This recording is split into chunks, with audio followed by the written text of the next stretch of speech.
Selamat pagi. Hari ini kita akan mulai belajar tentang fisika, listrik, magnet, gelombang, dan optik. Ya, perkenalkan, nama saya Widya Nursianto, ya alumni UI mulai S1, S2, S3 dari fisika UI. Ya. Jadi hari ini kita akan mulai belajar tentang fisika listrik MGO. Ya.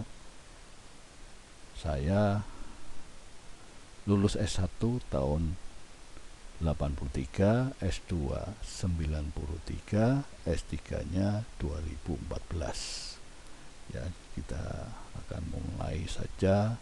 Jangan menganggap saya sudah bergelar S3 Anda tidak lebih pintar dari saya, ya. Saya hanya memulai belajar lebih dahulu. Jadi nanti kalau berdiskusi silahkan saja, barangkali memang saya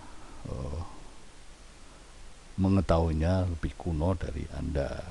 Jadi bisa jadi kita akan mempunyai titik temu yang baik untuk memahami apa itu fisika listrik, ya. Baik, mengapa Anda itu perlu belajar tentang fisika di Fakultas Teknik, ya. Jadi jangan membuat pemikiran bahwa tidak perlulah belajar tentang fisika, wong saya belajar di teknik elektro atau di teknik kimia saat ini, ya.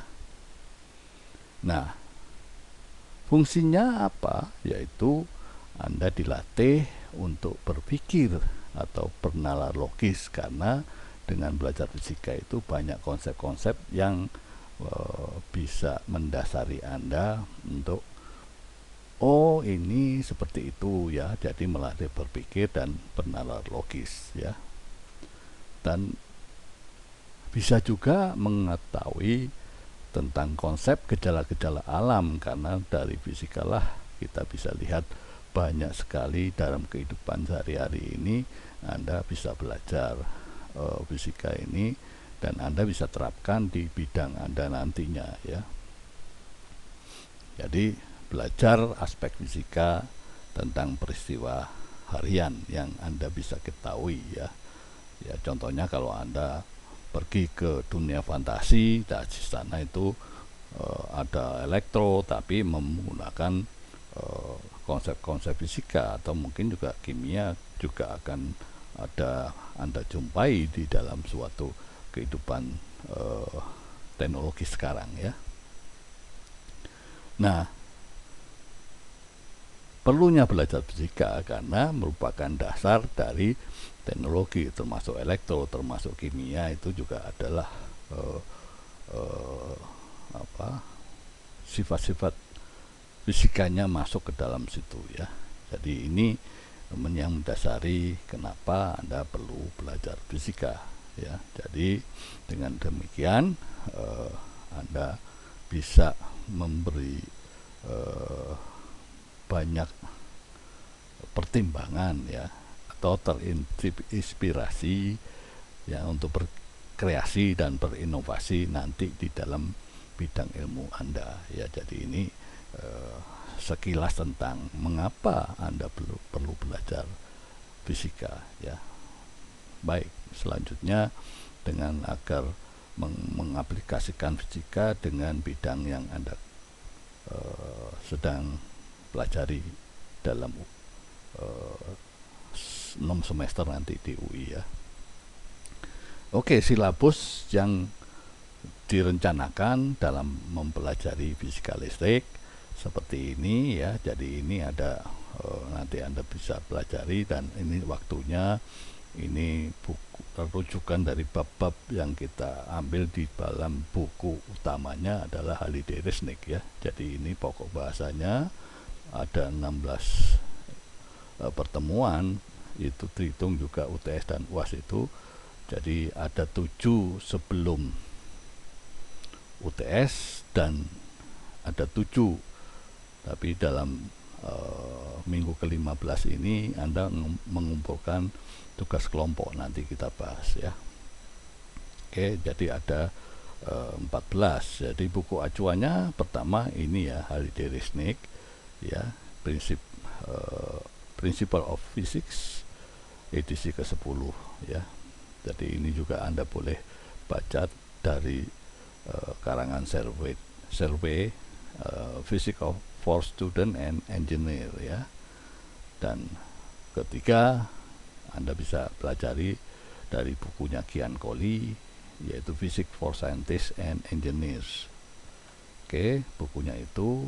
Nah, apa yang menjadi komponen penilaian dalam belajar fisika listrik ini? Nah, fisika listrik ini dibagi dari atas 4 capaian pembelajaran mata kuliah. Yang pertama itu nanti Anda bisa lihat di pertemuan kita nanti ya. Komponen-komponen itu ada di materi yang bisa dilihat di emas nanti besok ya. Jadi nantinya itu. Jadi ada 4 capaian pembelajaran. Masing-masing capaian pembelajaran itu ada tugas mandiri 2,5%, tugas kelompok 2,5%, dan kuis 15%, dan seterusnya. Ini ada pembagiannya dengan total 100% ya. Jadi Anda bisa memperkirakan Anda memahami dari pembelajaran ini seperti apa ya. Jadi nanti yang disampaikan ke Anda masing-masing itu hasil UTS dan hasil UAS ya. Dan ini dari saya UTS dan UAS, tapi untuk tugas mandiri itu dari saya juga. Tugas kelompok ya, tugas mandiri dari asisten nanti. Tugas mandiri dan kuis itu hasilnya akan dikembalikan ke Anda untuk Anda bisa protes itu dari asisten ya. Baik, itu komponennya. Nah, kisaran nilainya Anda bisa mendapatkan A kalau jumlah total dari semua CPMK itu lebih dari 85 atau sama dengan ya, dan seterusnya ini. Jadi 80 sampai 84,9 itu Anda mendapatkan A- ya. Kalau 75 sampai kurang dari 80 atau 79,9 itu B+ dan seterusnya. Ya, ini kisaran nilainya. Dan perkuliahan PJJ tadi sudah saya singgung, yaitu kita belajar via emas. Mengapa saya mengambil via emas saja, tidak melalui web Zoom atau langsung ya. Jadi emas ini Anda hanya mengikuti apa yang ada di sana, label-labelnya ya. Jadi ini Anda buka di emas nanti ya. Jadi di sana ada 14 pekan pertemuan, 7 di UTS dan 7 di UAS ya. Nah, apa saja yang ada di dalam sana perkuliahan itu tiap pekan? Ya, tersedia label-label materi kuliah, yaitu uraian yang saya buat videonya, saya unggah di YouTube ya. Nah, ini semua materi perkuliahan itu dalam bentuk PPT juga saya sediakan. Untuk videonya juga ada link YouTube. Ya, materi bahan kuliahnya PPT. Yang ini materi kuliah itu sekilas saja, tulisan ada ya. Nah, ini yang belum pernah dilakukan. Diskusi kuliah ini sebetulnya membuat Anda yang belum memahami, kita akan diskusi bersama, yaitu dan kita bisa Anda yang sudah memahami akan memberi masukan, atau nanti kalau kurang nanti akan saya tambahin ya. Jadi pemahaman diskusi kuliah ini agar semua Anda memahami apa yang kita pelajari ya. Jadi bahan kuliah, setiap kuliah itu ada diskusinya, tapi kalau memang Anda sudah paham ya tidak terjadi diskusinya ya. Seperti yang 3 semester yang lalu itu banyak yang tidak mengisi ya. Tadi silahkan saja kalau Anda ingin melakukan diskusi kenapa saya belum paham ini. Nanti yang jawab teman-teman yang Anda sudah bisa paham, atau nanti kalau kurang akan saya tambahi ya diskusi kuliahnya. Nah, daftar hadir itu setiap Anda ada jadwal kuliah itu jam sampai jam terakhir, jam awal sampai jam terakhir, itu kapan saja Anda bisa kirimkan file identitas KTP atau kartu mahasiswa atau SIM. Yang penting Anda mengisi daftar hadir perkuliahan itu sesuai dengan jam perkuliahan ya, kapan saja terserah ya. Jadi Anda hanya mengisi daftar hadir saja, setelah itu Anda kegiatan di luar dan Anda belajar nanti akan Anda buka lagi, silahkan. Jadi ini yang saya pakai untuk Anda bisa belajar mandiri dari situ ya, dari tidak terkekang oleh waktu harus jam hadir itu Anda harus ada, tapi kepatuhan untuk mengisi daftar hadir ini sesuai dengan jam jadwalnya. Kalau sebelum akan tidak bisa masuk ya, kalau sesudah akan ditolak ya. Jadi ingat, daftar hadir ini hanya bisa di upload ke dalam emas itu sesuai dengan jadwal perkuliahan ya. Nah, tugas mandiri ini ada di setiap perkuliahan. Jadi tugas mandiri pertama itu Anda masukkan seminggu setelahnya, tapi di tempat tugas mandiri pertama ya. Jadi perkuliahan pertama itu adalah memfasilitasi Anda upload tugasnya ya sesuai dengan perkuliahan. Jadi perkuliahan pertama ada tugas mandiri, seminggu kemudian Anda buka lagi tugas perkuliahan pertama, Anda kirimkan hasil pekerjaan Anda ya. Jadi tugas mandiri. Yang terakhir adalah pengumpulan tugas kelompok. Nah, ini hanya Anda lakukan di pertemuan ke-16 ya. Ini nanti supaya ada penilaian yang tadi sudah kita bahas, bahwa pertemuan ke-16 untuk tugas kelompok ini masing-masing CPMK itu ada tugas kelompoknya ya. Nah, daftar kelompoknya bagaimana ya? Yang saya lihat hari ini, per hari ini itu di SIAK NG jumlah peserta untuk mata kuliah ini 33 ya. Nah, terdiri dari 23 mahasiswa elektro dan 10 mahasiswa teknik kimia ya.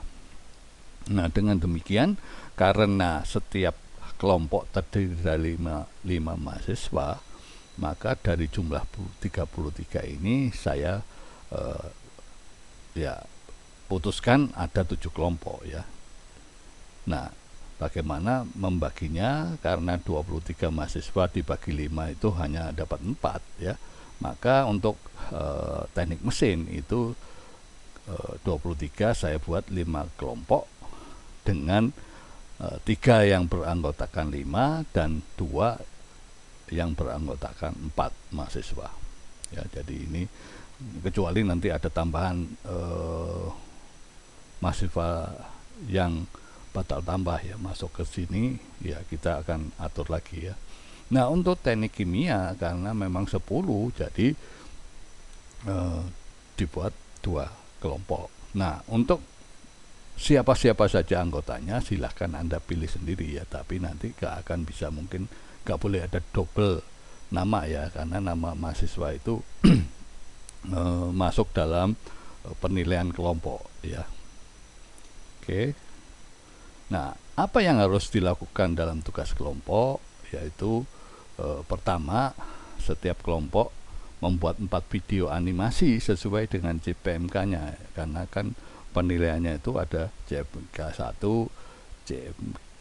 CPMK 2 dan seterusnya sampai 4 ya. Jadi setiap kelompok 4 video ya. Nah, bagaimana video yang Anda buat itu adalah video animasi yang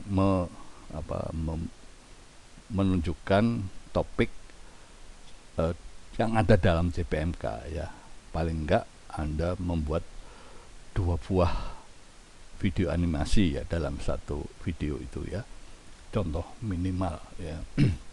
Nah, sebisa mungkin kalau Anda kaitkan dengan pendidikan teknik yang Anda pelajari, elektro, apa yang Anda bisa masukkan sebagai kategori, oh ini bisa di teknik elektro ya. Jadi setiap kelompok 2 contoh minimal, tapi setiap kelompok 4 video ya. Nah, selanjutnya setiap animasi diberi narasi kerja alat dan simulasi yang menjelaskan topik bahasan. Jadi ini tidak boleh kalau Anda mendapatkan dari animasi video yang sudah berbahasa Inggris, Anda supaya hilangkan bahasa Inggrisnya, Anda isi suara Anda ya. Jadi seperti itu ya, pembuatan tugas harus terlihat kerjasama tim ya. Jadi bisa saja rekaman yang narasinya bahasa Inggris itu Anda bagi siapa yang bertugas untuk membuat narasi dalam bahasa Indonesia ya. Jadi ini tugas-tugas yang harus Anda lakukan dalam membuat tugas kelompok ya. Jadi seperti ini contoh video animasinya seperti ini, ada 3 contoh ya, seperti ini roller coaster. Ini yang mekanika saja yang saya lihat karena saya semester lalu tidak mengajar yang listrik, jadi ini saya buat yang dari mekanika ya. Jadi seperti itu. Selamat belajar untuk selama 14 pertemuan dan 2 ujiannya, UTS dan UAS ya. Terima kasih atas perhatiannya.